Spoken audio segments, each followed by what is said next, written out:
Hello everyone, welcome to Prakash nursing academy. तो आज हम लोग डिस्कस करेंगे नर्सिंग फाउंडेशन 2 का हमारा 1 चैप्टर जो है उसे हम लोग 1 शॉर्ट में ख़त्म करेंगे।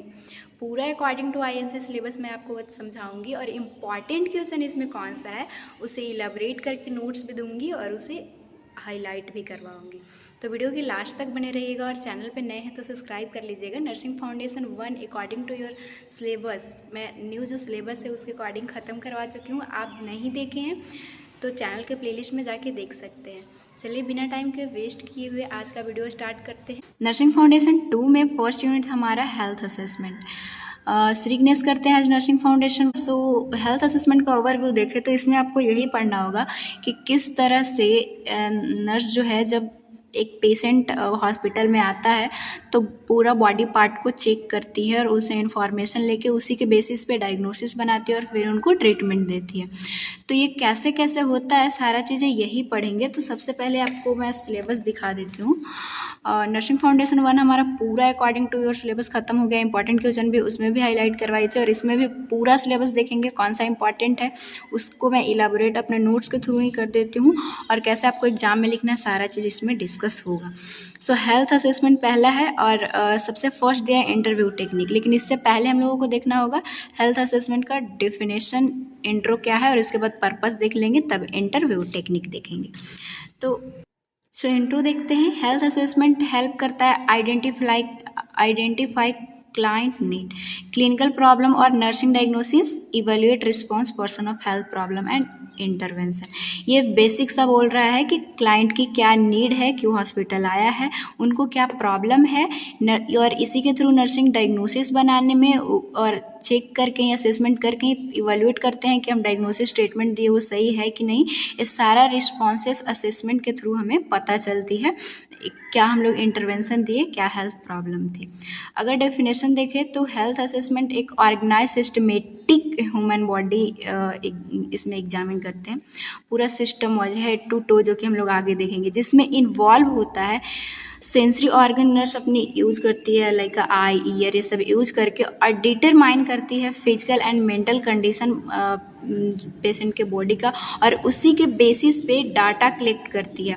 जब भी आप असेसमेंट नर्सिंग केयर प्लान अगर आप अब भी नर्स ये क्योंकि आप सेमेस्टर 2 में है तो एक दो तो नर्सिंग केयर प्लान बनाए ही होंगे। तो उसमें असेसमेंट में सब्जेक्टिव और ऑब्जेक्टिव डाटा आता है। सब्जेक्टिव डाटा जो पेशेंट आपको बताएगा तो वो भी जब आप असेस कीजिएगा तभी वो आपको बताता है और जब आप असेस कर लेते हैं तो अपने बेसिस पे जो नर्स स्टेटमेंट देती है उसको ऑब्जेक्टिव डाटा बोलते हैं। तो ये असेस करता है सब्जेक्टिव, इसी के थ्रू हमें सब्जेक्टिव भी और ऑब्जेक्टिव डाटा भी पता चलती है। देखिए डिफिनेशन आपको लग रहा होगा पता नहीं क्या क्या है, कुछ नहीं। सबसे पहले आप 2-3 पॉइंट आप ध्यान रख लीजिए कि ये सिस्टमेटिक असेसमेंट है जिसमें सेंस का यूज करके कंडीशन को डिटरमाइन करना, वो चाहे सब्जेक्टिव हो या ऑब्जेक्टिव, यही हमारा हेल्थ असेसमेंट है। नेक्स्ट हमारा जो finally purpose of health assessment है, अगर एग्जाम में आता है तो डायरेक्ट आपसे हेल्थ असेसमेंट ही आएगा और उस टाइम पे आपको सारा लिखना होगा। तो पर्पस क्या है हेल्थ असेसमेंट का? सबसे पहले तो इन्फॉर्मेशन गेदर करना, क्लाइंट डेट मीन्स के पेशेंट के हेल्थ का जो भी कंडीशन है उस उनकी इन्फॉर्मेशन को गेदर करना। इसके बाद उनकी बॉडी फंक्शन या फिर पेशेंट जो है वो कितना फंक्शन कर सकता है, उनकी बॉडी की कंडीशन नॉर्मल है या एबनॉर्मल, उसको डिटरमाइन करने के लिए। इसके बाद इन्फॉर्मेशन कलेक्ट करने के लिए बेसिकली असेसमेंट में उनसे क्वेश्चन करते हैं, उनसे इन्फॉर्मेशन कलेक्ट करते हैं और उसको ऑर्गेनाइज वे में हम लोग जो है उसे डॉक्यूमेंट करते हैं। Confirm hypothesis growing of the nurses interview. ये क्या बोल रहा है कि नर्सेस इंटरव्यू मतलब जब लेती है, इंटरव्यू टेक्निक हम लोग आगे देखेंगे, तो उसमें एक अनुमान लगाना और उसको कैसे आगे की ओर बढ़ाना और उस सारी चीज़ों को लिखना कि हाँ इनको क्या हो सकता है उनकी कंडीशन को देख के, तो उनको इंटरव्यू से पता चलता है और वही असेसमेंट आगे बढ़ाती जाती है और उसी के बेसिस पे वो इंटरवेंशन देती हैं। To enhance investigation to of nursing problem, मतलब कि जो यहाँ इन्वेस्टिगेशन के थ्रू, जैसे नर्स के पास जब भी कोई क्लाइंट आता है तो उनको केयर देना होता है, तो उनकी भी प्रॉब्लम है कि हाँ उनको अच्छे से दे, तो अगर ख़राब हो देती है तो वहाँ पे प्रॉब्लम आ जाएगा। तो असेसमेंट के बेसिस पे ही उन प्रॉब्लम को सॉल्व करना और उसके बेसिस पे फिर प्लानिंग करना और इन्वेस्टिगेशन को इन्हांस करके उनको प्लानिंग देना। जैसे कोई पेशेंट आया है फीवर के साथ, तो उनको क्यों फीवर है जब तक पता नहीं करेगी नर्स के लिए प्रॉब्लम है, तो वो इन्वेस्टिगेशन उनसे पूछताछ करके पता करती है और फिर उनको इंटरवेंशन देती है। फ्रेम नर्सिंग डायग्नोसिस, इसके बाद नर्सिंग डायग्नोसिस बनाना होता है तभी वो केयर देती है। नर्सिंग केयर प्लान में आप पढ़े होंगे। तो नर्सिंग डायग्नोसिस जब भी आगे भी हम लोग देखेंगे, नंदा डायग्नोसिस में प्रायोरिटी वाइज उनको देना होता है जो भी हम लोग केयर देते हैं। तो वो फ्रेम करने में भी, प्रायोरिटी सेट करने में, जैसे किसी को फीवर है तो पहले हमें टेम्परेचर कम करना है, इसके बाद अगर उनको नॉलेज डिफिशिएंट है तो नॉलेज उनको हम देंगे, एजुकेशन देंगे। तो वो डायग्नोसिस बनाने में भी ये हेल्प करता है हेल्थ असेसमेंट। तो अब तक पर्पस आप समझ चुके होंगे, उनके इन्फॉर्मेशन को गेदर करना, उनके हेल्थ प्रॉब्लम उसी के थ्रू आइडेंटिफाई हो जाता है। क्लाइंट में कितना स्ट्रेंथ है वो आप असेसमेंट के थ्रू ही पता कर लेते हैं। इसके बाद उनको हेल्थ टीचिंग की रिक्वायरमेंट है कि नहीं है, आप असेसमेंट के थ्रू ही पता कर लेते हैं। हम लोग यूनिट जो 13 था नर्सिंग फाउंडेशन 1 का, हेल्थ टीचिंग नर्सिंग अप्रोच को लगाकर बहुत अच्छे से पढ़े हैं हम लोग। तो मोस्टली जो देख रहे हैं वो पढ़ भी लिए होंगे, तो आपको ये चीज़ें समझ में आ रही होगी कैसे असेस करके हम लोग टीच करते हैं। अगर आप नहीं देखें तो प्लीज़ पूरा सिलेबस में ख़त्म की हूँ, जाके प्लेलिस्ट में चेकआउट कीजिए और पूरा वीडियो देखिएगा। बहुत ही इंपॉर्टेंट, नर्सिंग फाउंडेशन 1 से भी बहुत क्वेश्चन आता है। नेक्स्ट हमारा स्टार्ट हम लोग करते हैं इंटरव्यू टेक्निक। इंटरव्यू टेक्निक में इंटरव्यू का मतलब आप क्या समझते हैं कि मतलब फेस टू फेस इंट्रैक्शन हो, उसमें कुछ क्वेश्चन पूछा जाता है जिसका आंसर दे। तो वही यहाँ पे नर्स कुछ क्वेश्चन पूछेगी, इंटरव्यू लेगी और उनके हेल्थ के रिगार्डिंग और जो पेशेंट है उनको आंसर देगा। तो हेल्थ असेसमेंट इंटरव्यू जो है initiated gather specific information regarding the patient and patient के हेल्थ स्टेटस के रिगार्डिंग ये इंटरव्यू होता है। और नर्स जो है उनसे क्वेश्चन करके स्पेसिफिक जो भी इंफॉर्मेशन है उनको उसको गेदर करती है। इंटरव्यू टेक्निक इंपॉर्टेंट है, एग्जाम में आ सकता है, तो सारा चीज़ों को आप अच्छे से देखिएगा।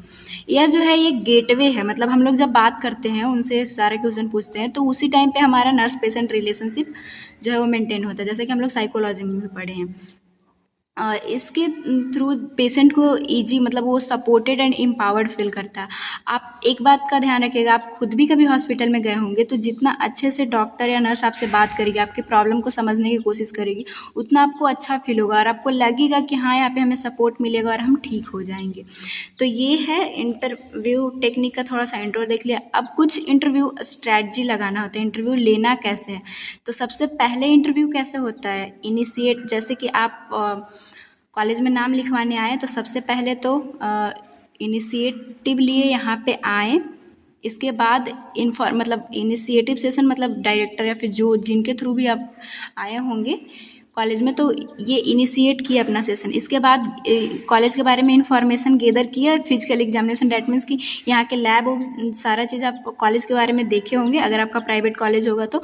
इसके बाद आपके डायरेक्टर प्लान एक्सप्लेनेशन दिए होंगे, तब पहले तो वो एक्सप्लेन किए होंगे कि हाँ मेरे कॉलेज में ये सारा चीज़ है। इसके बाद आप प्लानिंग की होंगे कि हाँ इस कॉलेज में नाम लिखवाना है। इसके बाद सेशन क्लोज होता है, आप नाम लिखवा लेते हैं। तो उसी तरह से जब एक नर्स और पेशेंट का इंटरव्यू होता है तो सबसे पहले सेशन को इनिशिएट करके उनसे गेदर, मतलब क्वेश्चन पूछ के इन्फॉर्मेशन लेती है। इसके बाद पूरा बॉडी का एग्जामिनेशन करती है और कुछ एक्सप्लेनेशन देते हुए वो प्लान कर लेती है कि इन्हें केयर देना क्या है। और इसके बाद इंटरव्यू सेशन ख़त्म हो जाता है, वो अपने काम पे लग जाती है। और इसी के टाइम पे जैसे जैसे नीचे आते हैं तो रिलेशनशिप एक अच्छा बिल्ड होता है। तो आप समझ चुके होंगे इंटरव्यू स्ट्रेटजी।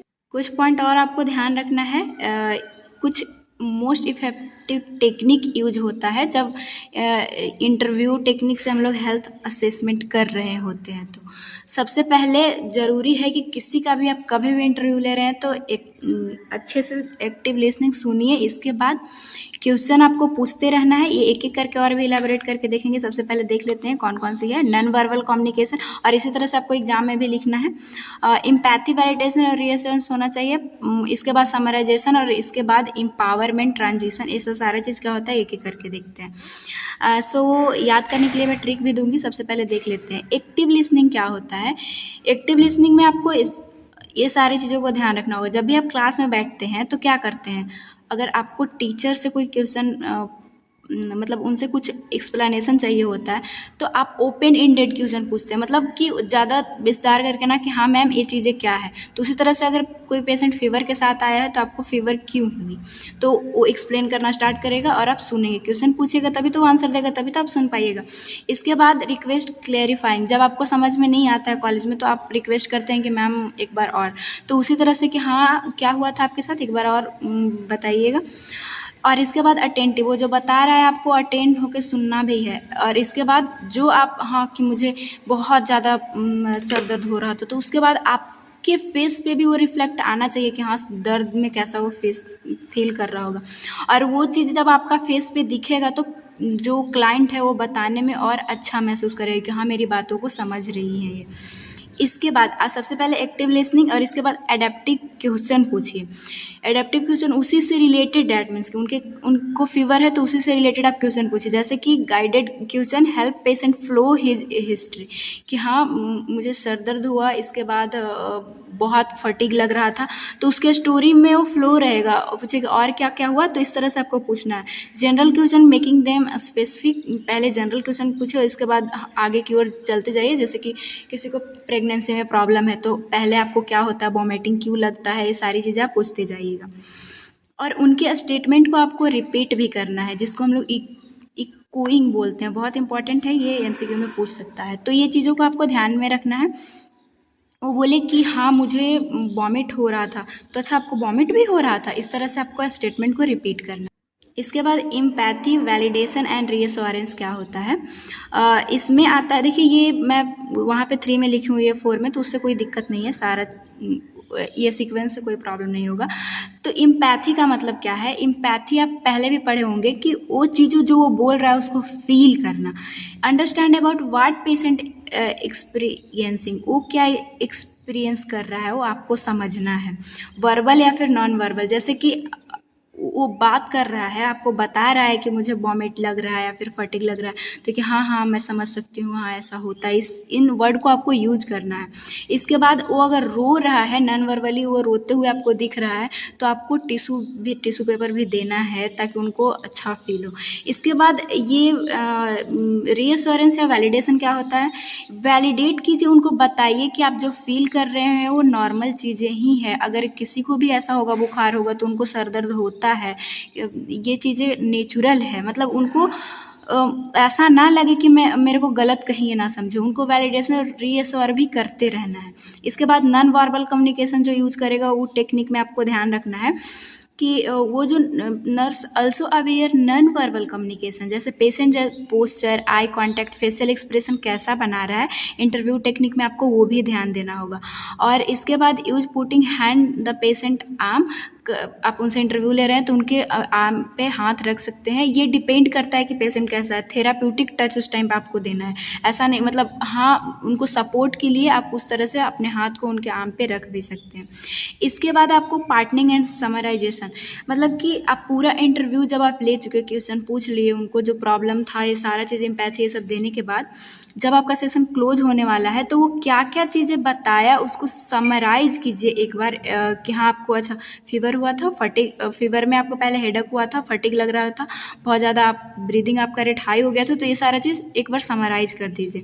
इसके बाद आता है ट्रांजिशन एंड एम्पावरमेंट। ट्रांजिशन क्या चीज़ है, आपने मेरे ही वीडियो में देखा होगा कि कभी ब्लोइंग करके आता है, कभी ये पेज हट के आता है, तो ये ट्रांजिशन है। ट्रांजिशन का मतलब क्या है, यहाँ पे ट्रांजिशन का मतलब क्या है कि अगर पेशेंट कोई चीज़ों में फियर है, एंजाइटी बोलते बोलते बहुत ज़्यादा डर गया, तो उस चीज़ को आप बदल दीजिए, दूसरा क्वेश्चन पूछ दीजिए, यही ट्रांजिशन का मतलब है।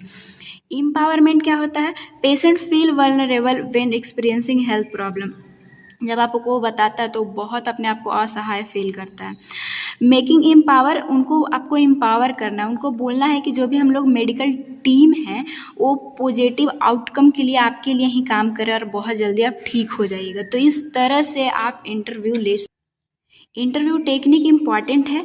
तो ये सबसे पहले इंटरव्यू टेक्निक है क्या, फेस टू फेस इंटरेक्शन से हम प्रॉब्लम को पता करना, स्ट्रैटेजी आप यूज कर लिए, कैसे आप सेशन को स्टार्ट किए और कैसे क्लोज किए। इसके बाद ये टेक्निक को लिख देना है, कैसे आप याद रखिएगा, A2 in E पीटी से आपको याद रख जाएगा। चाहे तो आप इसको और मैं अच्छे से बना दूँ तो आज नहीं ये पढ़ना था।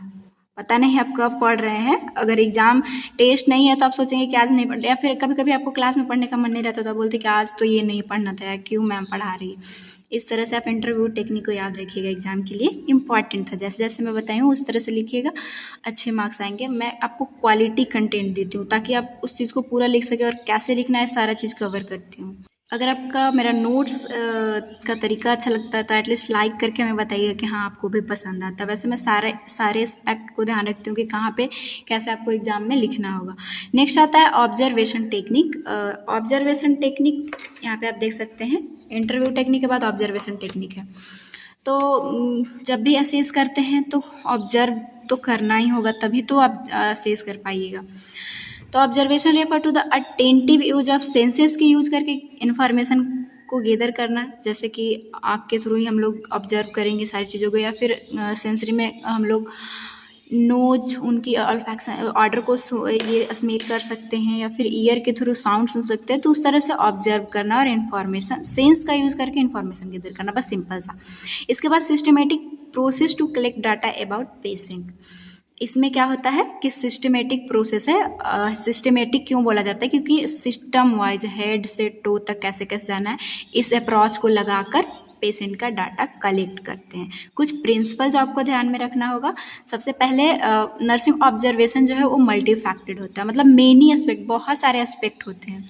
उनका क्या प्रॉब्लम है, हमें डायग्नोसिस कैसे बनाना है, फिर उनको कैसे वो प्रॉब्लम को ठीक करना, प्लानिंग में कैसे हेल्प करेगा। तो ऑब्जर्वेशन बहुत सारे एस्पेक्ट से नर्स करती है। इसके बाद आता है कि observation assessment are interrelated. Assess करने के लिए ऑब्जर्वेशन ज़रूरी है, एक दूसरे से इंटर रिलेटेड है। जब तक आप ऑब्जर्व करेंगे नहीं तो असेसमेंट जांच होगी कैसे, तो ये चीज़ आपका क्लियर होगा। ऑब्जर्वेशन जो है grounded in therapeutic engagement with the person, therapeutic treatment purpose से उनके साथ इंगेज होने के लिए एक बेस है ऑब्जर्व करना। Nurse appreciate how in patient environment influence behaviour. उसी टाइम पे नर्स जो है वो अप्रिसिएट देखती है कि आने के बाद, हॉस्पिटल में आने के बाद क्या वो फील कर रहे हैं, उनकी बिहेवियर ठीक हो रही है या नहीं हो रही, उनकी कंडीशन ठीक हो रही है। तो ये ऑब्जर्वेशन से ही पता चलता है। अब कुछ ऑब्जर्वेशन की टेक्निक है, जब हम लोग हेल्थ असेसमेंट करते हैं तो आपको ऑब्जर्व कैसे करना है, ये चीज़ों को ध्यान रखिएगा। तो ऑब्जर्व डैट मीन्स कि ये नॉन वर्बल एक्टिविटी है। किसी चीज़ को आप ऑब्जर्व कर रहे हैं तो उस टाइम पे आप क्वेश्चन नहीं पूछते हैं, ये नॉन वर्बल होता है। ये इम्पॉर्टेंट है क्योंकि आप उनकी फीलिंग क्या है उसके लिए एक क्लू आपको देता है। कौन कौन सी चीज़ें हैं, तो सबसे पहले आपको ध्यान रखना ऑब्जर्वेशन के थ्रू फिजिकल अपीयरेंस, जैसे कि कोई इंटरनल डिजीज अगर उनको हो तो वो बीमार आपको दिखेगा, सिक दिखेगा। पोस्चर आपको देखना है, ऑब्जर्व कर रहे हैं तो पोस्चर, जैसे कि अगर क्लाइंट रिलैक्स है तो वो चीज़ें आपको दिख जाएगी, या फिर पेशेंट आपके सामने जब आप बात कर रहे हैं आपसे तो वो उस टाइम आप ऑब्जर्व कर रहे हैं कि लेग जो है वो एक मतलब उनका क्लोज लेग है, एक के ऊपर एक है, तो उस टाइम आप ये सोच सकते हैं कि ये एनजीएस है, और वो आपको पता चल जाएगा जब आप उससे बात कीजिएगा। तो इसके बाद गेस्चर देखना है। गेस्चर में मतलब कि वो आप जो बात कर रहे हैं तो वो इंटरव्यू में इंटरेस्ट रख रहा है कि नहीं रखना है। रिकॉग्नाइज फीलिंग ऑफ क्लाइंट, इस गेस्चर के थ्रू ही वो फील क्या कर रहा है उनके गेस्चर से पता चलेगा आपको। फेशियल एक्सप्रेशन तो इम्पॉर्टेंट है, ये कि वो फेस बता देता है कि उसकी कैरेक्टर कैसा है, उसकी पर्सनालिटी कैसा है, उसको पेन है, वो उदास है, वो सारा चीज़ आपको फेशियल एक्सप्रेशन से बता देगा। हम लोग पेन के लिए बहुत अच्छे से पढ़े भी थे नर्सिंग फाउंडेशन 1 में। आई कॉन्टैक्ट से आपको पता चलेगा कितना वो कॉन्फिडेंट है। वॉइस आपको देखना है कि अगर एनजीएस है तो वो बहुत फास्ट बोलेगा, जल्दी जल्दी बोलेगा, डरा सा बोलेगा। तो इतनी सारी चीज़ें ऑब्जर्वेशन टेक्निक में आपको ध्यान रखना है। जब आप इंटरव्यू लेते हैं तभी ऑब्जर्वेशन टेक्निक हमारे ध्यान में रहता है कि वो क्या क्या चीज़ें कर रहा है। तो ये था सिंपल सा ऑब्जर्वेशन टेक्निक। प्रोसेस हम लोग देख लिए, अब देख लेते हैं पर्पस देख लिए, अब देखते हैं प्रोसेस ऑफ हेल्थ असेसमेंट, जिसमें हेल्थ हिस्ट्री और फिजिकल एग्जामिनेशन देखना है। तो सबसे पहले हेल्थ हिस्ट्री देखते हैं प्रोसेस ऑफ हेल्थ असेसमेंट में। ये हिस्ट्री का मतलब क्या है कि पास्ट की जितनी भी कंडीशन है उसको कलेक्ट करना। हिस्ट्री में हम लोग क्या पढ़ते हैं, हमारे पास्ट में क्या हुआ था। इसका मेन गोल क्या होता है कि कैसे डिजीज कंडीशन या फिर सिम्टम्स इनके अंदर आया, वो चीज़ों को हम लोग जान पाते हैं हेल्थ हिस्ट्री के थ्रू। कुछ कंपोनेंट है जो हेल्थ हिस्ट्री में आपको ध्यान रखना है। सबसे पहले उनका चीफ कंप्लेन देखना है। Document the main complain in your patient onward, जो वो अपने वर्ड में वो बताया वो आपको सबसे पहले हेल्थ हिस्ट्री में उस टाइम पे आपको ध्यान रखना होगा। चीफ कंप्लेन उनका, मुझे हेडेक हो रही है, मुझे बहुत ज़्यादा फटीग हो रहा है, अर्थराइटिस तो मुझे जॉइंट में बहुत पेन होता है, मैं चल नहीं पाता हूँ, तो ये सारा चीज़ आपको लिखना होगा। इसके बाद उसका प्रेजेंट हेल्थ हिस्ट्री उसी में लिखना होगा, जैसे कि पेशेंट का करंट क्या चीज़ें है, सच में वो पेन फील कर पा रहा है कि नहीं, ये सारा चीज़ें हेल्थ हिस्ट्री में आपको लिखना होता है। आपको लग रहा है कि ये तो प्रेजेंट की चीज़ें बता रही, लेकिन ये हेल्थ हिस्ट्री में ही लिखा जाता है कि जब भी कोई आगे चल के उस फॉर्म को देखेगा हेल्थ हिस्ट्री को, तो वो पास्ट ही बन जाता है कि चीफ कंप्लेन क्या बोला था, प्रेजेंट उसकी उस टाइम पे क्या स्टेटमेंट थी, क्या स्टेटस था। इसके बाद उसी फॉर्म पे आपको लिखना होता है पास्ट हेल्थ हिस्ट्री। आप नर्सिंग केयर प्लान बनाए होंगे तो ये चीज़ें पता होगा। पास्ट हेल्थ हिस्ट्री में क्या कि उनको बचपन में कोई इलनेस था या नहीं था, कोई ट्रॉमेटिक एक्सीडेंट, जैसे कि अगर कोई छत से गिर जाए, उनके हेड में सर में चोट लगा था, तो बहुत दिनों बाद सर दर्द के रूप में आता है, तो ये सारी चीज़ें पूछना है। मेडिकल हिस्ट्री आप ले सकते हैं कि कभी और आप हॉस्पिटलाइजेशन हुआ था, आपका सर्जरी हुई है, किसी से एलर्जी है, तो ये सारा चीज़ें जो हेल्थ हिस्ट्री होती है उसमें लिखाता है। करंट लाइफ स्टाइल भी उसमें आपको लिखना पड़ता है कि उसकी हैबिट क्या है, एक्सरसाइज क्या है, क्या चीज़ें वो एक्सरसाइज करता है या फिर नहीं करता है। साइकोलॉजिकल स्टेटस भी उस टाइम पे आपको देखना होगा कि डिप्रेशन जैसे कि होता है या फिर एंजाइटी में है पर्सन, तो ये कैसे प्रोग्रेस हुआ है, क्या कारण है, क्या इनके फैमिली इशू है या फिर डिजीज कंडीशन की वजह से ही ये डिप्रेस्ड है।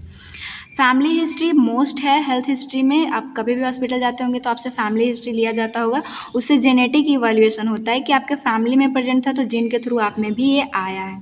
इसके बाद आपको उसी में रिव्यू ऑफ सिस्टम, जैसे कि हेड टू टे एग्जामिन किए, वो सारा हेल्थ हिस्ट्री में आपको ध्यान देना होता है। इस तरह से हेल्थ हिस्ट्री बनता है और वो फॉर्म में रहता है। कभी भी जैसे कोई डॉक्टर आए तो जो आप हेल्थ के बारे में हिस्ट्री ली वो सारी चीज़ें वहाँ पे लिखा रहेगा। इसके बाद था प्रोसेस में हमारा फिजिकल एग्जामिनेशन।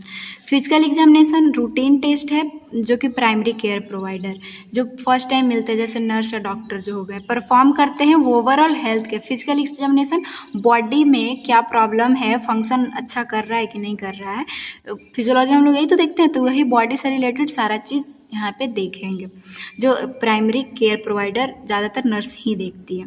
पर्पस क्या है फिजिकल एग्जामिनेशन का, तो इसके through direct observation deviation from normal, इसके थ्रू देखते हैं कि नॉर्मल से क्या एबनॉर्मिटी आई, जो हॉस्पिटल आया है वो पता चल जाता है। वैलिडेट सब्जेक्टिव डाटा, वो जो बताया है आपको कि हाँ मेरे को पेन हो रहा है फिर जो भी, तो जब आप पूरा असेस फिजिकली देखिएगा, उसके फेस सब कुछ चेक कीजिएगा, तो वो बोला वो सही है कि नहीं ये आपको पता चल जाएगा जब आप एग्जामिन कीजिएगा तो। और ये क्या करता है, a technique use gather objective data. आप जब फिजिकल एग्जामिनेशन कीजिएगा तभी तो अपनी स्टेटमेंट दे पाइएगा, तो ऑब्जेक्टिव डाटा, सब्जेक्टिव डाटा को तो वैलिडेट किया, ऑब्जेक्टिव डाटा बनाने में हेल्प किया, यही है फिजिकल एग्जामिनेशन। अब देखते हैं हम लोग फिजिकल एग्जामिनेशन का मेथड आपको लिखना है, जिसमें इंस्पेक्शन, पाल्पेशन, परक्यूशन और स्कल्टेशन और ऑल्फैक्शन लिखना है। तो एक एक करके देख लेते हैं फिजिकल एग्जामिनेशन आप कीजिएगा कैसे। तो सबसे पहले फिजिकल एग्जामिनेशन में इंस्पेक्शन आता है, और कई बार इंस्पेक्शन से 2 मार्क्स या फिर पाल्पेशन से 2 मार्क्स में क्वेश्चन आ जाते हैं, तो सफिशिएंट आपको नोट्स यहाँ पे मिल जाएगा, इंपॉर्टेंट है। इंस्पेक्शन मतलब क्या है कि देख कर या सुन कर जो है डिफ्रेंशिएट करना कि क्या नॉर्मल है, एबनॉर्मलिटी है। इंस्पेक्शन का सीधा सा मतलब है ऑब्जर्व करना। प्रिंसिपल्स इसके लिए हैं कुछ, कैसे आप इंस्पेक्ट कीजिएगा, कैसे देखिएगा। एडिक्वेट लाइट होना चाहिए, पोजीशन अच्छा होना चाहिए कि आप किस पोजीशन में सिटिंग पोजीशन में रखिएगा तो आगे की सारी चीज़ें देखेगी, या फिर उनको प्रोन पोजीशन देना होगा तब आप बैक वाले साइड को देख सकते हैं, तो पोजीशन को भी आपको इंस्पेक्ट करने के लिए ध्यान रखना है। नेक्स्ट आता है इंस्पेक्ट ईच एरिया, पूरी एरिया को आपको चाहे प्रॉब्लम हो चाहे ना हो, सारा एरिया को आपको देखना होता है। इसके बाद कैविटी जैसे माउथ है सबको देखना है, तो आपको एडिशनल लाइट भी रखना होगा। कभी भी जल्दीबाजी में आपको नहीं रहना है, जब आप फिजिकल एग्जामिनेशन कर रहे हैं तो पूरा अटेंशन उन्हीं पे देना है। कुछ जनरल जब इंस्पेक्शन आप कर रहे हैं तो किस चीज़ पे फोकस करना है उसके बारे में देख लेते हैं। ओवरऑल अपीयरेंस देखना है, हेल्दी या फिर वो इल फील कर रहा है, ये चीज़ें। वो डिस्ट्रेस एंजाइटी ऐसा फील कर रहा है कि नहीं, वो भी आपको देख लेना है इंस्पेक्शन में। इसके बाद फेशियल एक्सप्रेशन एंड मूड उनका देख लेना है। बॉडी की साइज आप देखिएगा। इसके बाद ग्रूमिंग एंड पर्सनल हाइजीन भी आपको इंस्पेक्शन के थ्रू ही पता चलता है। और किस पे फोकस करना है, उसका कलर कैसा है, जैसे कि जॉन्डिस में स्क्लेरा ये येलो हो जाता है तो वो सारा कलर देख लेना है। साइनोसिस की कंडीशन है क्या, ये सब देखना है। टेक्सचर उसका देखना है, बनावट। इसके बाद सिमेट्री देखेंगे कि सारा बॉडी पार्ट ठीक है या फिर कहीं पे इन्फ्लामेशन है। मूवमेंट भी आपको चेक कर लेना है इंस्पेक्शन के थ्रू। तो ये इंस्पेक्शन था। पाल्पेशन देखते हैं ये क्या चीज़ है। इसमें जो है एक टचिंग पेशेंट थेराप्यूटिक मैनर और इलिसिएट इन्फॉर्मेशन, जैसे कि हम लोग टच करना है लेकिन थेराप्यूटिक, कभी भी उन्हें गलत वे से उनको कभी भी टच नहीं करना है। तो टच करके जो हम लोग इन्फॉर्मेशन लेते हैं वो पाल्पेशन है। इससे क्या डिटेक्ट होता है, बॉडी का टेम्परेचर भी हम लोग टच करके ही लेते हैं। मॉइस्चर, टर्गर जैसे कि स्किन की टर्गिटी कैसा है तो ये टच करके ही पता चलता है। टेक्सचर, कोई टेंडरनेस है या फिर थिकनेस, डिस्टेंशन, मतलब जैसे कहीं एब्डोमेन फूला हुआ डिस्टेंशन है कि नहीं, तो ये आपको पता चलता है टच करके पाल्पेशन करने से। कुछ प्रिंसिपल है पाल्पेशन के लिए जो आपको ध्यान रखना है जब आप पाल्पेट कीजिएगा फिजिकल एग्जामिनेशन के थ्रू। तो सबसे पहले परफॉर्म स्लोली, आपको slowly, gently and deliberately, meaningful कि आप क्यों टच कर रहे हैं, कभी भी उनको ज़बरदस्ती नहीं करना है, थेराप्यूटिक टच देना है। Increase the patient maintain normal breathing during palpation, ये बहुत ज़्यादा इम्पॉर्टेंट है कि जब भी उनको आप पाल्पेट कर रहे हैं तो उनको बोलिएगा कि आप घबराइए नहीं, अपना ब्रीदिंग सही रखें, नहीं तो अब नॉर्मल फाइंडिंग आ सकता है। इफ़ एनी डिसकम्फर्ट, अगर उनको पाल्पेट करें, उनको डिसकम्फर्ट, जैसे वहाँ पे ऊँट है, आप पाल्पेट कीजिएगा वो चिल्लाने लगेगा तो आपको पाल्पेट नहीं करना है। स्पेशली टच वेयर जहाँ अनेबल टू सी, वो बोल रहा है कि मुझे साइड की ओर जहाँ पे वो टच नहीं कर सकता वहाँ पे अजीब सा फीलिंग आ रहा है तो वहाँ पे और आपको टच करके देखना है। ये सारा चीज़ को आपको प्रिंसिपल ध्यान रखना। अब कुछ चीज़ें जो आपको कॉशन लेनी है, मतलब उस टाइम पे ध्यान रखना है पाल्पेशन के टाइम पे। कभी भी इंजरी जहाँ पे हुआ है वहाँ पे नहीं आपको पाल्पेट करना है। कभी भी वाइटल आर्टरी पे प्रेशर अप्लाई पूरा नहीं करनी है। इन सारों को आपको चीज़ों को ध्यान रखना होगा जब आप फिजिकल एग्जामिनेशन करेंगे। तो परक्यूशन क्या होता है, थर्ड हमारा आता है। तो परक्यूशन जो है, जो टैपिंग करके आवाज़ को हम लोग पता चलते हैं। It is examination by tapping with a finger on the determined condition. इससे क्या पता चलता है, ऑर्गन कैसा साउंड प्रोड्यूस कर रहा है वो हम लोग टैपिंग करके पता करते हैं।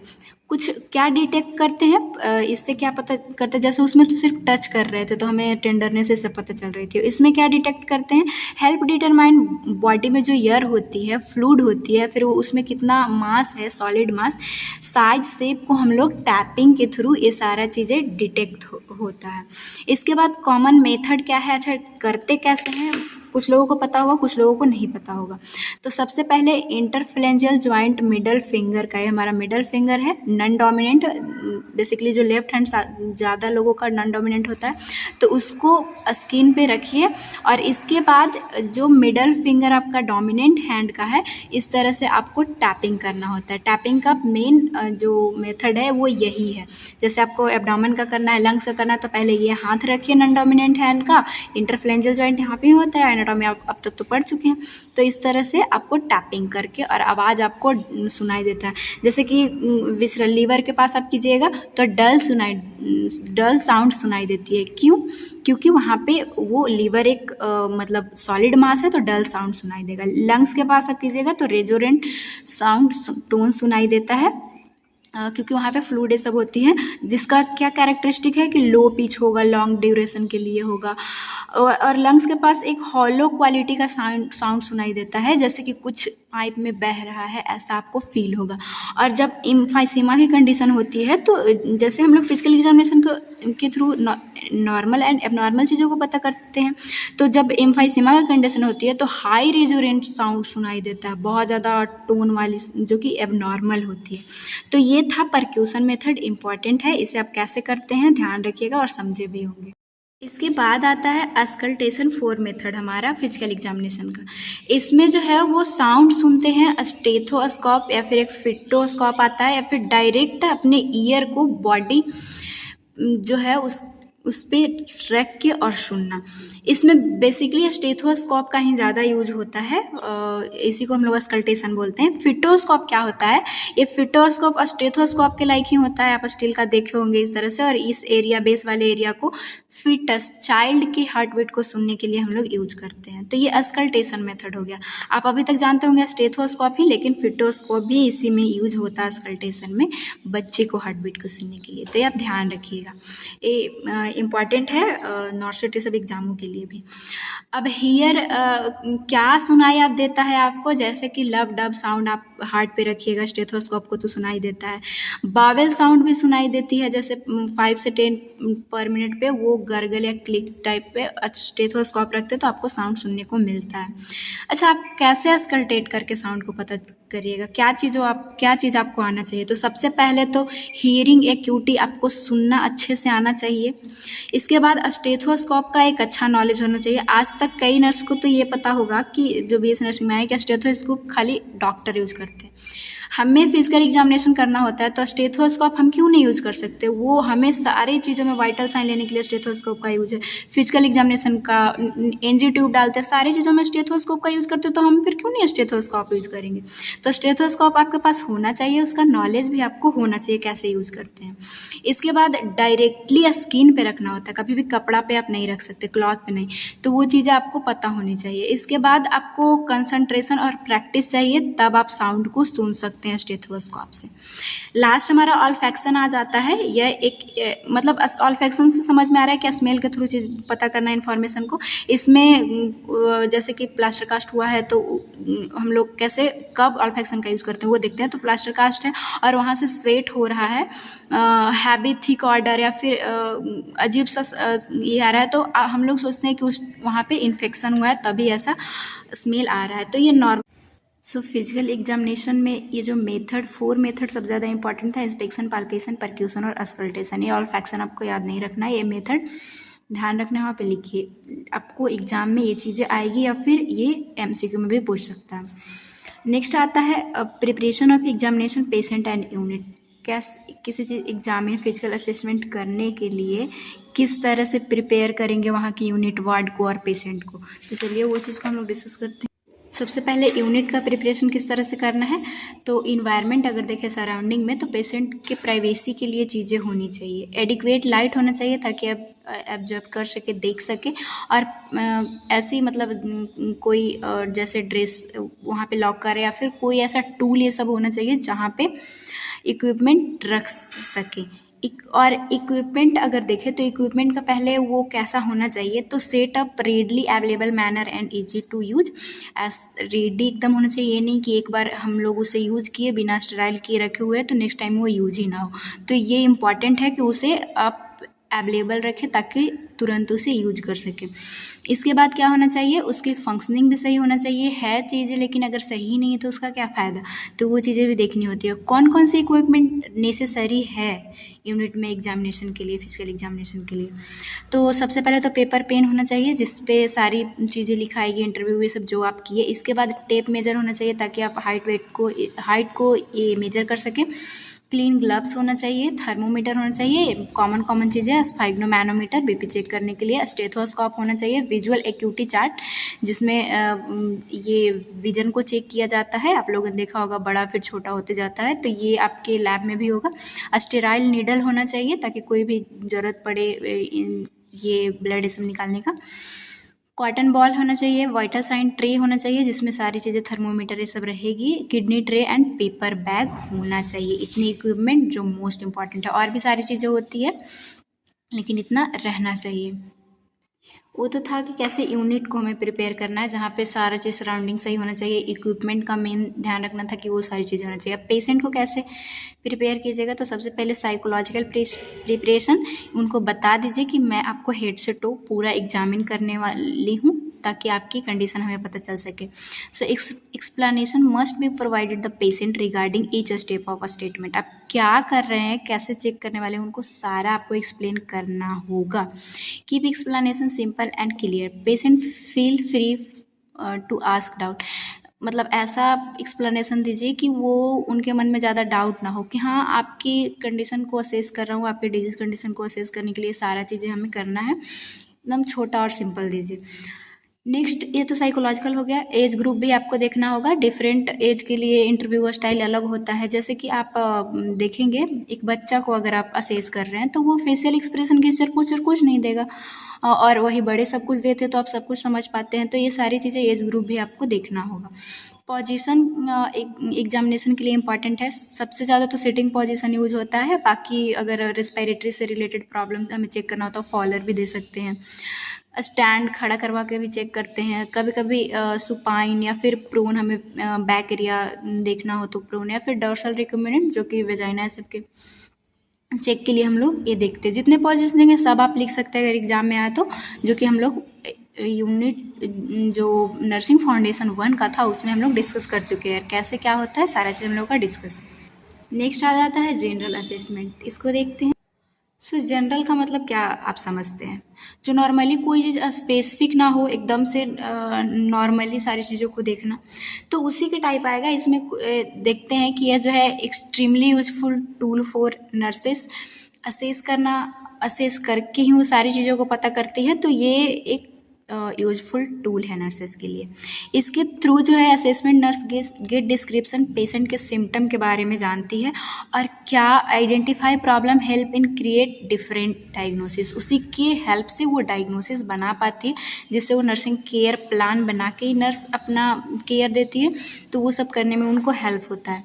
अब कितने टाइप के जनरल हेल्थ असेसमेंट होते हैं जो कि कोई स्पेसिफिक नहीं होता, मतलब आया और उस चीज़ को बस देखना, जैसे इंटरव्यू में बैठा के आप ले रहे थे, ऑब्जर्व कर रहे थे। जनरल में है कि बस वार्ड ये सब में आया तो कैसे जनरल एक नॉर्मल असेसमेंट कर लिया जाता है। तो ये कब कब, जैसे कम्प्रहेंसिव और कंप्लीट हेल्थ असेसमेंट कब होता है? जब acute care setting upon admission, किसी को तुरंत उनकी कंडीशन ख़राब हुई है, जैसे इमरजेंसी वार्ड में आया, तो उस टाइम पे जो आप असेस करेंगे। इंटरवल और एब्रीविएट असेसमेंट, ये क्या होता है कि कोई कोई आउट पेशेंट सिचुएशन में, जैसे डायबिटिक मेलाइटिस के पेशेंट बार बार जाते हैं, तो फ्रिक्वेंटली उनको फ्यूचर विजिट सब जो आते रहते हैं वो चेक करना इंटरवल में, वो मतलब जो आउट पेशेंट वाले होते हैं।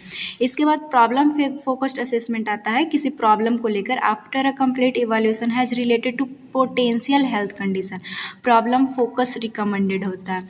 कि मतलब जैसे हमें पता चला कि इनको रेस्पिरेटरी से प्रॉब्लम है, तो उसी चीज़ को स्पेसिफिक ये करके, एम करके और चेक करना, तो ये प्रॉब्लम फोकस्ड असेसमेंट उस टाइम पे रिकमेंड होता है।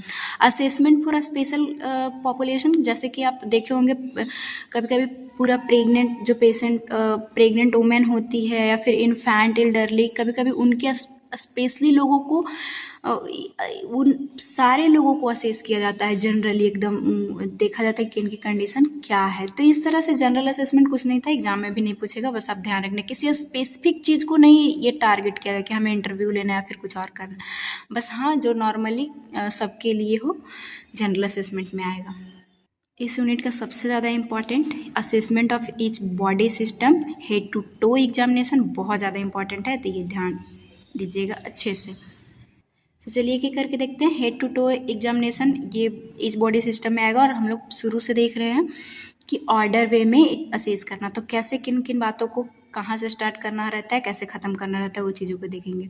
सो orderly manner focus upon one area of the body at a time, एक टाइम पे एक ही के ऊपर ध्यान देना है, एक ही बॉडी एरिया के ऊपर ध्यान देना है। फॉलोइंग ऑब्जर्वेशन आर मेड, मतलब इस तरह से आप ऑब्जर्व कीजिएगा हेड टू टो एग्जामिनेशन में, जब ईच बॉडी पार्ट का आप असेसमेंट कर रहे हैं। तो सबसे पहले देखना होता है जनरल अपीयरेंस। आप जैसे ही हेड टू टो किसी का फिजिकल एग्जामिनेशन कीजिएगा तो सबसे पहले जनरल अपीयरेंस जो देखने के बाद ही पता चल जाता है। उस टाइम देखिएगा कि कितना नरिशमेंट है, जिसमें वो वेल नरिश्ड है या फिर अंडर नरिश्ड है। बॉडी फ्लूइड देखिएगा, वो बॉडी फ्लूइड में क्या देखना होता है, ये नहीं कि उसके अंदर आप जाके फ्लूइड देखिएगा, उसमें देखना होता है कि वो पतला थीन है या फिर मोटा है। हेल्थ में आप हेल्दी देखिएगा फिर अनहेल्दी देखिएगा, हॉस्पिटल आया तो ऑफकोर्स वो अनहेल्दी ही हो गया, मतलब बीमारी उनके अंदर आ गई है। एक्टिविटी में वो एक्टिव है या फिर आपको टायर्ड डल दिख रहा है, ये सारी चीज़ आप जनरल अपीयरेंस के थ्रू देख लीजिएगा। इसके बाद हेड टू टू एग्जामिनेशन में हमें मेंटल स्टेटस देखना होता है, जिसमें देखना होता है कॉन्शियसनेस लेवल, कॉन्शियस है मतलब सारी चीज़ों को, उसके आसपास की चीज़ों को समझ पा रहा है, या फिर अनकॉन्शियस है, कैसे उसकी कंडीशन है। इसके बाद लुक आप और क्या देख सकते हैं, उसका वो वरी है या फिर डिप्रेस्ड है, ये सारा चीज़ आपको देखना होगा। इसके बाद थर्ड देखिएगा बॉडी पोस्चर। बॉडी पोस्चर में क्या आता है, बॉडी कर्व देखना पड़ता है, हमारे जो ये पीछे जो वर्टिब्रा है उसको देखना होता है। उसमें कंडीशन देखना होता है कि कोई लॉर्डोसिस, लॉर्डोसिस का मतलब क्या होता है कि ये हमारा वर्टिब्रल कॉलम है, तो ये अगर सर्वाइकल लॉर्डोसिस, एक सर्वाइकल होता है एक और नीचे की ओर होता है स्पाइनल।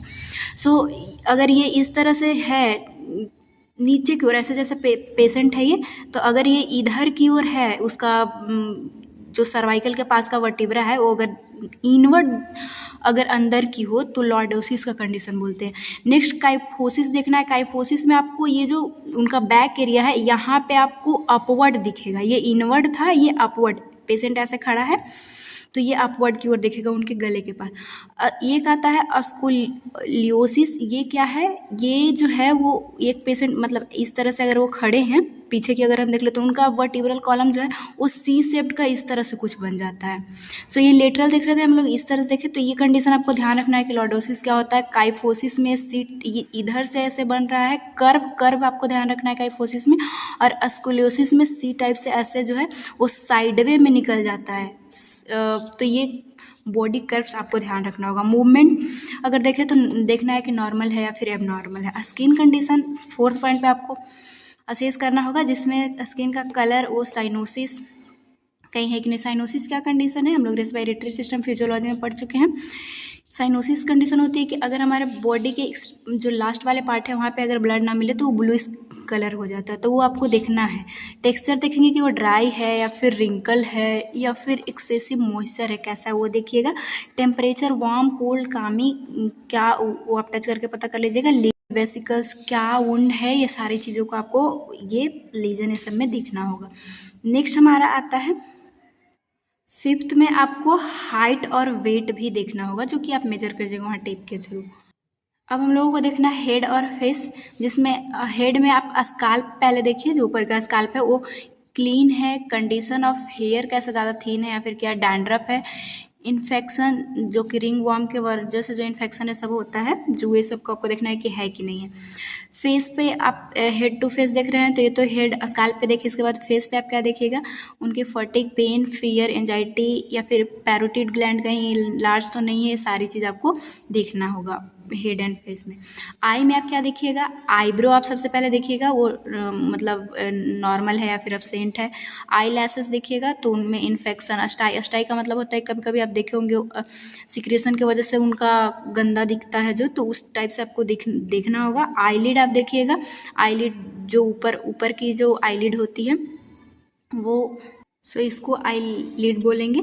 तो यहाँ पे देखना है कि वो किसी तरह का एडिमा, लीजन, इन्वर्जन या फिर ईवर्जन। इन्वर्जन क्या होता है, कई बार कभी पेशेंट का इतना ख़राब कंडीशन हो जाता है कंजक्टिवाइटिस से सभी कंडीशन में कि वो एरिया आगे की ओर निकला हुआ, जैसे ये आप पता नहीं ये समझ पाइएगा कि नहीं, लेकिन अगर ये हम मानते हैं नॉर्मल, आप एज्यूम कीजिए, और ये वाली चीज़ें आगे की ओर लाल लाल देखने को मिलेगा, इन्वर्जन और रिवर्जन कंडीशन ऐसी होती है, कभी धंसा कभी बाहर की ओर निकला हुआ मिलेगा। आईबॉल्स हमें देखना है कि वो सनकन या फिर किसी किसी का आप देखे होंगे कि एकदम डार्क जैसा है, अंदर की ओर धंसे आँखें हैं, तो वो सनकन की कंडीशन आती है। नेक्स्ट आप या फिर उभरा हुआ प्रोट्रूडेड है। स्क्लेरा आपको देखना है। स्क्लेरा में ये जो बीच वाला पार्ट है स्क्लेरा, ये उजला वाला पार्ट रहता है, इसका हालांकि ब्लू दिखा रहा है लेकिन ये वाला जो पार्ट उजला वाला है, इस स्क्लेरा को देखेंगे वो जॉन्डिस के कंडीशन में आप देखेंगे येलोइश हो जाता है, तो वो चीज़ों को चेक करें। वो चीज़ों की चेक करने के बाद लेंस अब देखेंगे हम लोग। लेंस वो ऑब्क्यू, किसी का ऑब्क्यू का मतलब क्या है, क्लाउडी आप देखे होंगे मोतियाबिंद सब में होता है, तो वो है, या फिर ट्रांसपेरेंट जो कि नॉर्मल होता है, कैसा है वो चीज़ें देखना है। विजन आप देख सकते हैं नॉर्मल है या फिर मायोपिया। मायोपिया किसको बोलते हैं, आप फर्स्ट सेमेस्टर में पढ़ के आए हैं, शॉर्ट साइटेड जो होता है। निकट दृष्टि दो, जो पास की चीज़ दिखती है पर दूर की नहीं, हाइपरोपिया, वो लॉन्ग साइटेडनेस को हम लोग बोलते हैं। तो विजन में आपको ये देखना है। ईयर में आप क्या देखिएगा, इसके बाद ईयर में आना है तो एक्सटर्नल ईयर में कोई डिस्चार्जेज या फिर सेरुमेन ऑब्स्ट्रक्टिंग या फिर कोई ईयर पैसेज, सारा चीज़ ठीक है कि नहीं, ये आपको लाइट के थ्रू देखना होता है। टिम्पैनिक मेम्ब्रेन में आप वहाँ पे परफोरेशन टिम्पैनिक मेम्ब्रेन का या फिर लीजन तो नहीं ना हुआ है। हियरिंग में आप वो कितना सुन पा रहा है, हियरिंग एक्यूटी को आपको चेक करना है, कितना सुन पा रहा है एक्यूटी में आता है। तो इस तरह से आई के बाद आप ईयर में आए। अब आपको कहाँ जाना, ईयर के बाद आपको नोज देखना है। एक्सटर्नल नोज जैसे कि क्रस्ट या फिर कोई डिस्चार्ज है। क्रस्ट का मतलब क्या है, कभी किसी किसी का जो नाक होता है उसके अगल बगल में पपड़ी टाइप्स आप देखेंगे, उसको क्रस्ट बोलते हैं। डिस्चार्जेस कोई आ रहे हैं कि नहीं, ये चीज़ आपको देखना है। नॉस्ट्रिल में inflammation of mucous membrane, inflammation हुई है या फिर सेप्टल कोई डेविएशन है, ये चीज़ों को देख लेना है। इसके बाद आपको माउथ में आना है। माउथ में लिप्स देखिएगा, उसमें redness, swelling, cyanosis. Cyanosis condition क्या है, वो ब्लूइश कलर का दिखेगा ऑक्सीजन की कमी होने की वजह से। ऑर्डर आपको देखना है कि उनके माउथ से गंदा स्मेलिंग तो नहीं ना आ रहा है। टीथ में आपको डिसकलरेशन या फिर डेंटल कैरिज, ये क्या होता है, किसी किसी का टीथ आप देखे होंगे कि काला काला से मतलब छह टाइप सा सड़ा हुआ सा दिखता है। म्यूकस मेम्ब्रेन और गम्स देखना है, जिसमें कि कोई अल्सरेशन, ब्लीडिंग, स्वेलिंग हो रहा है कि क्या, ये सब चीज़ें आपको देखनी है। आप लोगों ने ये प्रचार में देखा हो कि एप्पल खाता है तो ब्लीडिंग होती है, तो वो सारी चीज़ों को देखना है आपको। टंग में पेल, ड्राई या फिर ड्राई टंग है कैसा, ये सारी कंडीशन को चेक करना होगा और वहाँ पे मेंशन करना होता है। नेक्स्ट उसके बाद हम लोग थ्रोट में आएंगे। तो टॉन्सिल की कहीं इलाजमेंट तो नहीं ना है, ये थ्रोट में हम लोग देखेंगे। चेस्ट में क्या देखिएगा आप, थॉरिक्स का आप शेप, सिमेट्री, एक्सपेंशन, पोस्चर, ये सब देख सकते हैं कि कितना एक्सपेंड कर रहा है। ब्रीदिंग का साउंड आप सुनिएगा, जो सांस लेते हैं उसमें हाई या फिर लो या फिर विजिंग साउंड आ रहा है, ये सारी चीज़ों को देखना होगा। हार्ट में आपको साइज लो कहाँ पे है, ये आप स्टेथोस्कोप से देखिएगा। कार्डियक मरमर, ये सब सुनिएगा आवाज़ों को। ब्रीथ में आप इनलार्जमेंट ऑफ ब्रेस्ट, यहाँ पे है सॉरी, ब्रेस्ट में आप उनकी लिम्फ, ये तो मोस्ट है, उनकी लिम्फ नोड इनलार्ज है कि नहीं, क्योंकि ब्रेस्ट कैंसर होने के बहुत ज़्यादा चांसेस हो गई। तो ये सारी चीज़ों को देखना है। एब्डोमेन बहुत इंपॉर्टेंट है, इसी का इंतज़ार था। इसमें हम लोगों ने अभी क्या देखा, जब हम लोग फिजिकल एग्जामिनेशन का मेथड देखे थे तो इंस्पेक्शन करते हैं पहले, पाल्पेशन करते हैं, परक्यूशन करते हैं, तब अस्कल्टेशन करते हैं। लेकिन वही एब्डोमेन के केस में पहले ऑब्जर्वेशन होता है, इस और पाल्पेशन परक्यूशन ना करके इससे पहले अस्कल्टेशन होता है, तब पाल्पेशन और परक्यूशन। ये नॉर्सेट के लिए भी बहुत इंपॉर्टेंट है और एग्ज़ाम के लिए भी यही चीज़ इसमें सबसे ज़्यादा इंपॉर्टेंट है। आप याद कैसे रखिएगा, आपने अगर वो गद्दर मूवी देखा होगा तो पंजाबी में पापा को पापे बोलते हैं, तो मतलब समझिए कि उनकी माँ बोली कि ये मतलब ऑब्जर्वेशन बोली कि ओ पापे आए। तो इस तरह से आप जो जनरल बॉडी का है वो याद रखिएगा। ओ से हो जाएगा हमारा ऑब्जर्वेशन, ये सॉरी वो नहीं आपको ध्यान रखना है, इंस्पेक्शन, और इंस्पेक्शन में ही ऑब्जर्वेशन आता है तो आपको ध्यान नहीं रख, ये आप नहीं कीजिएगा। तो वो मतलब इंस्पेक्शन या ऑब्जर्वेशन आ गया नॉर्मल बॉडी के लिए, और तब पापे, पापे डैट मीन्स कि पीए से पाल्पेशन और पी से परक्यूशन, इसके बाद आए से अस्कल्टेशन। तो ध्यान रखिएगा। अब किसी बच्चा से पूछा तो वो आंसर देगा पापा उनके आ गए हैं, तो वो बोलेगा कि ई पापे आए। तो ई पापे से क्या हो जाएगा, ऑब्जर्वेशन या इंस्पेक्शन एक ही चीज़ है। और ये आए पापे बोलेगा, मतलब मम्मी बोली कि ओ मतलब ए या फिर ओ सुनो पापे आए, और तो वो क्या आंसर देगा अगर उनके पापे आ गए हैं, तो कि ए पापे आए। अब में भी आप समझ गए होंगे कि ए आए पापे मतलब पापा आ गए। तो इस तरह से आप एब्डोमेन का याद रख लीजिएगा। एक बार फिर से देखिए, ये बहुत इंपॉर्टेंट है, सबसे मोस्ट यही है ट्रिक मैं आपको देने की कोशिश की हूँ। IPA या फिर IP2A या फिर IA पिट्टू, आप ध्यान रखिएगा। ए पापे आए जो कि नॉर्मल बॉडी के लिए है। ये एब्डोमेन की ई पापे मतलब ई आए पापे, ई आए पापे, इस तरह से आप ध्यान रखिएगा, जो कि पंजाबी लोग बोलते हैं। नेक्स्ट हम लोग एब्डोमेन के बाद जेनेटेलिया देख लेते हैं। तो उसमें मेल जेनेटल में ऑब्जर्व करना उसके उनके पेनिस टेस्टिस नॉर्मल है, साइज उनके शेप कलर एंड कंसिस्टेंसी को देखना है, कोई डिस्चार्ज या इन्फ्लामेशन तो नहीं है, सारी चीज़ों को देखिएगा। फीमेल जेनेटल में इंस्पेक्ट करना है एक्सटर्नल जेनेटेलिया जो होता है, आप एनाटॉमी में पढ़ चुके हैं, जमोन्स पे उससे हेयर ये सब लेबिया माइजोरा माइनोरा पेरिनियम में सबको चेक करने के बाद उनके सर्विस को भी देखना है, उसका कलर कैसा है, ब्लीडिंग हो रही है, डिस्चार्ज हो रहा है, ये मेल और फीमेल में जेनेटेलिया देखना है। इसके बाद रेक्टम एंड एनस देखिएगा, इंस्पेक्टेड एनल एरिया, जैसे कि कोई हेमरोइड तो नहीं ना हो रहा है, रैसेस इन्फ्लामेशन अल्सर ये सबको आपको चेक करना है एनस वाले एरिया में। एक्सट्रीमिटेड उसके बाद आता है हाथ पैर को आप देखना है। अभी तक हम लोगों ने ऊपर से नीचे आया लेकिन हाथ पैरों को नहीं देखा, तो अपर एक्सट्रीमिटी को देखना है कि साइज सिमेट्री या फिर कितने हैंड पे हेयर है। कभी कभी हार्मोन ज़्यादा होने से लड़कियों में भी ज़्यादा हेयर दिखने लगते हैं, तो वो इंस्पेक्ट करने में हेल्पफुल होता है। लोअर एक्सट्रीमिटी में अब क्या देखिएगा, लोअर लेग को देखिएगा, फीट को देखिएगा, टो को देखिएगा, नेल को ऑब्जर्व कीजिएगा कि साइनोसिस की कंडीशन है कि नहीं है, रैसेस अल्सर इडीमा, कई लोगों को पैर फूला रहता है, तो वो सारी चीज़ों को आपको चेक करना है। अब ये था हेड टू टो एग्जामिनेशन। क्या क्या कि हम लोग सबसे पहले जनरल देखे, इसके बाद हम लोग मेंटल स्टेटस देखे, फिर बॉडी का कर्वेचर देखे थे, स्किन देखे थे, इसके बाद हाइट सब मेजर करने के बाद हेड के बाद आई देखे, ईयर देखे, इसके बाद नोज देखे, नोज के बाद माउथ, थ्रोट और थ्रोट के बाद चेस्ट आता है, इसके बाद एब्डोमेन देखे, जेनाइटेलिया देखे, रेक्टम देखे और तब हम लोग एक्सट्रीमिटी देखे। तो ये सीक्वेंस बस आप ध्यान रखिएगा। हेड टू टो असेसमेंट खत्म होता है, लास्ट हमारा डॉक्यूमेंटिंग हेल्थ असेसमेंट फाइंडिंग। अब हम लोगों को देखना है कैसे डॉक्यूमेंट कीजिए। तो डॉक्यूमेंट कैसे करना है जो आप हेल्थ असेसमेंट किए, उसमें सबसे पहले वैलिडेट डाटा। ये क्या होता है, validation commonly refer to double checking information at hand. जो आप चीज़ों को असेस किए वहीं पे ही कंफर्म कर लीजिए कि हाँ ये चीज़ें सही है कि नहीं, तभी आपको वो वैलिडेट करके लिखना है। ये क्या है, कंफर्म करने के लिए, एक्यूरेसी को देखने के लिए ये वैलिडेट किया जाता है। ऑर्गेनाइज इसके बाद आपको करना है, जो जो चीज़ें आप किए अब वैलिडेट करने के बाद कलेक्ट किए इन्फॉर्मेशन, इसके बाद वैलिडेशन हुआ, तब आप उससे ऑर्गेनाइज वे में जो क्लस्टर इन्फॉर्मेशन लिए उसे ऑर्गेनाइज वे में लिखिए ऑर्डर से। Organise dependent which model like a head to toe, जो हम लोग देखें कि कैसे पहले माउथ तब फिर थ्रोट चेस्ट एब्डोमेन है, तो उस तरह से आपको ऑर्गेनाइज करके लिखना है। डॉक्यूमेंट अब करना है, सारा चीज़ आप श्योर हो ही गए, तो अब इसके बाद डॉक्यूमेंट कर दीजिए क्योंकि ये इसेंशियल है। एक्यूरेसी के लिए यही ज़रूरी है, 10 साल तक रिकॉर्ड करने के लिए यही ज़रूरी है, पहले भी हम लोग देख चुके हैं। Nurse record subjective in client on word, वो क्या बोला था सब्जेक्टिव वर्ड में आपको लिखना होगा। इससे ओरिजिनल डाटा चेंज होने की कम चांसेस रहती है जब आप उस चीज़ों को लिख देते हैं डॉक्यूमेंट फॉर्म में। तो नेक्स्ट आता है रिपोर्टिंग।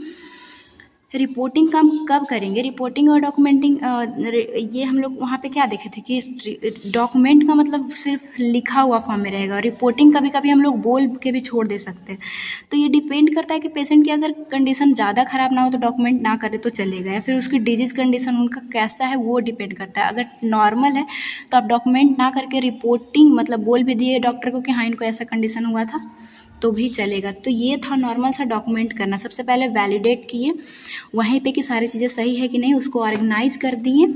इसके बाद अगर वो ज़्यादा वर्स कंडीशन तो डॉक्यूमेंट कीजिएगा, और अगर उनकी कंडीशन ठीक है तो आप बोल के भी काम चला सकते हैं। रिपोर्टिंग रिटेन और वर्बल दोनों होता है, ये ज़्यादा इसेंशियल है, कम इसेंशियल है, हम लोग डॉक्यूमेंटेशन और रिपोर्टिंग में पढ़ चुके हैं नर्सिंग फाउंडेशन 1 में।